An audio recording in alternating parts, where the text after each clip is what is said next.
Now, Republicans in the U.S. House of Representatives have introduced a resolution that backs a possible Israeli military strike against Iran. House Resolution 1553 declares full support for Israel to use all means to eliminate supposed, quote, nuclear threats posed by Iran, including military force. Nearly a third of Republicans in the U.S. House of Representatives have introduced the text that gives Israel a green light to attack Iran. The House Republicans have also promised to supply Tel Aviv with more economic and military assistance, including missile capabilities. The Republican conduct is craven. Keep in mind, these are the same people that started the Iraq War. Iran is not Iraq. Iran is not Syria.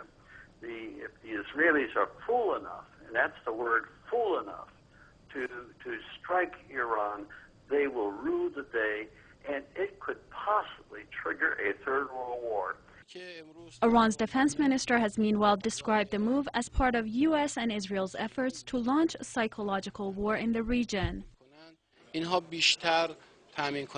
Such moves are mainly part of the U.S. and Israeli propaganda. The U.S. is facing elections and it wants to achieve its goals in the polls. Also, Israel is under intense international and public pressure. They want to raise these issues to get rid of such pressures. We recommend them not to try to cause tension in the region by such poisoned propaganda. This, as senior U.S. military commanders have already warned about what they call the disastrous consequences of attacking Iran. Israel, widely believed to have the only nuclear arsenal in the Middle East, considers Iran as its main threat. Tehran is a signatory to the Nuclear Non-Proliferation Treaty, and the IAEA has never issued any reports saying Iran is or has been after nuclear weapons. Still, Washington, Tel Aviv, and other U.S. allies accuse Iran of seeking atomic arms under the guise of its nuclear energy program. Iran has constantly rejected the allegations. Tehran says it needs nuclear energy to meet its rising energy demands.